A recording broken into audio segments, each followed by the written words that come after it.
আসসালামু আলাইকুম রহমতুল্লাহ। প্রিয় দর্শক, কোটা আন্দোলন নিয়ে যখন গোটা দেশ রক্তাক্ত, ছাত্ররা নিহত, শহীদ, অনেক গণ্ডগোলের এই মুহূর্তে মাননীয় স্বরাষ্ট্রমন্ত্রী একটা বক্তব্য দিয়ে গোটা জাতিকে হতাশ করেছেন। এখন ঢাকা বিশ্ববিদ্যালয়ের আইন বিভাগের শিক্ষক আসিফ নজরুল, আসিফ সাহেব তিনি এর কড়া প্রতিবাদ করেন এবং তিনি বলতে চান এই স্বরাষ্ট্রমন্ত্রীর পদত্যাগ দাবি করেছেন। স্বরাষ্ট্রমন্ত্রীর পদত্যাগ দাবি করে তিনি যে প্রতিবাদ করেছেন তার প্রতিবাদ অত্যন্ত গ্রহণযোগ্য এবং সবচেয়ে সময়ের উপযোগী বক্তব্য। তো প্রিয় দর্শক, আমি এ বিষয়ে কথা বলবো না। এই কোটা নিয়ে দুঃখ একটাই, আজকে মেধা কোনো মূল্য নেই। আপনি মুক্তিযোদ্ধার সন্তান, নাতি পুতি এই পরিচয় পাইলে আপনার চাকরি হবে। তো আমাদের প্রশ্ন হলো, মেধার তো কোনো মূল্যই রইল না।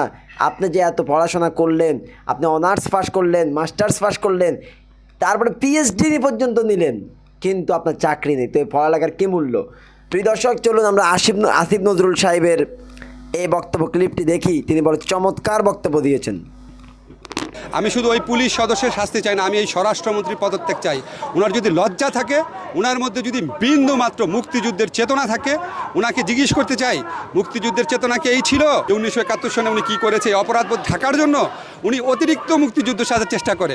ওনার কাছে শুধু আমার একটাই প্রশ্ন, আপনি কি মুক্তিযুদ্ধের চেতনা বুঝেন? আপনি কি পড়াশোনা করেছেন? স্যার, গতকাল আবু সাঈদের ঘটনা পুরো দেশবাসীকে নাড়ি দিয়েছে, মানে এইটা কীভাবে দেখছেন স্যার? আবু সাঈদকে যেভাবে হত্যা করা হয়েছে, এটা একটা ঠান্ডা মাথার হত্যাকাণ্ড, এটা খুন, এটা মৃত্যুদণ্ডযোগ্য অপরাধ। আমাদের পুলিশের আইনে আছে, আপনি ততটুক শক্তি প্রয়োগ করতে পারবেন যেটুক আপনার প্রতিরক্ষার জন্য প্রয়োজন। আবু সাঈদ কাউকে মারতে যায় নাই, তার হাতে কোনো আগ্নেয়াস্ত্র ছিল না, সে জাস্ট দাঁড়িয়েছিল। এই অবস্থায় তাকে যেভাবে গুলি করে মারা হয়েছে, এটা একটা বর্বরচিত ঘটনা। একটা দেশের বাহিনী একটা দেশের ছাত্রকে এভাবে গুলি করে মারে, আমাদেরকে এটা দেখতে হয়েছে। আমি শুধু ওই পুলিশ সদস্যের শাস্তি চাই না, আমি এই স্বরাষ্ট্রমন্ত্রীর পদত্যাগ চাই। ওনার যদি লজ্জা থাকে, ওনার মধ্যে যদি বিন্দু মাত্র মুক্তিযুদ্ধের চেতনা থাকে, ওনাকে জিজ্ঞেস করতে চাই মুক্তিযুদ্ধের চেতনা কি এই ছিল? যে যারা বৈষম্যহীনতার আন্দোলন করবে, যারা ইকুয়ালিটির আন্দোলন করবে, তাদের বুকে মানে আনপ্রভোক্ট অবস্থায় পুলিশ গুলি করে মারবে। ওনার লজ্জা করে না? ওনারা যে পরিচয় দেন ওনারা মুক্তিযুদ্ধের চেতনা, ওনাদের লজ্জা করে না? এই ছবিটা দেখে ওনাদের খারাপ লাগে না? ওনারা কারো বাবা না? ওনারা তো সন্তান নাই? এবং আমাদের বুক বিদীর্ণ হয়ে গেছে এটা দেখে। সব কিছুর সীমা আছে। আপনি আজকে সরকারের মন্ত্রীরা, সরকারের নেতারা যেইভাবে ছাত্রলীগকে লেলিয়ে দিচ্ছে, আপনারা ছাত্রলীগের দোষ দেন। ওরা তো তাও বয়সে তরুণ, তাদেরকে এরকম খুনি বাহিনী কারা বানিয়েছে?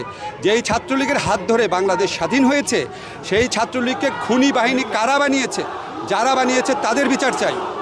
আর আজকে এখানে পুলিশ ঢুকানো হয়েছে, আজকে ইউনিভার্সিটি বন্ধ করে দেওয়া হচ্ছে। তো পুলিশ খুব ভালো রোল রাখছে দেখলাম। আমাদের দুইটা ছেলেকে কোটা আন্দোলন বিরোধী, কোটা সংস্কার আন্দোলনে দুইটা ছেলেকে ধরে নিয়ে গেছে আমাদের বিশ্ববিদ্যালয়ে। তো আপনারা যারা আক্রান্ত তাদের গ্রেফতার করতে পারেন, যারা আক্রমণ করে তাদের গ্রেফতার করতে পারেন না? এটা কি ধরনের দেশ? এই দেশে আমি একটা আইনের শিক্ষক, এইরকম একটা দৃশ্যের পর কেন ওই ছেলেকে গ্রেফতার করা হচ্ছে না? যারা ওই পুলিশকে কেন গ্রেফতার করা হচ্ছে না? এটা তো আজকে নতুন না। আপনাদের মনে আছে হেলমেট বাহিনী একটা ছেলে, আপনার রাজশাহী না কোথায়, সে হাতুড়ি দিয়ে একটা আন্দোলনকারী ছেলের হাত পায়ের হাড্ডি ভেঙে ফেলে নিজে ফেসবুকে পোস্ট দিয়েছে, আমি করেছি। তাকে পর্যন্ত গ্রেফতার করা হয়নি, তার পর্যন্ত বিচার করা হয়নি। প্রিয় দর্শক, আসিফ সাহেবের বক্তব্য স্পষ্ট বোঝা যায় যে আজকে আমরা কোথায় আছি।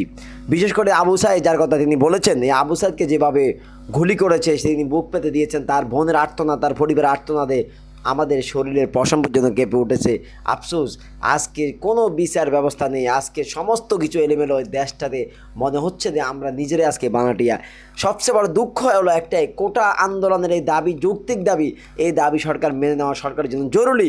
কিন্তু আজকে 10 দিন এখন পর্যন্ত কোটা আন্দোলনের দাবি না মেনে উল্টা তাদের উপর গুলি চালানো হচ্ছে, যা খুবই সীমা লঙ্ঘন ছাড়া আর কিছুই নয়। প্রিয় দর্শক, ভিডিওটি ভালো লাগলে একটা লাইক করবেন। যারা চ্যানেলটি সাবস্ক্রাইব করেন না, প্লিজ চ্যানেলটি সাবস্ক্রাইব করে সাথে থাকবেন।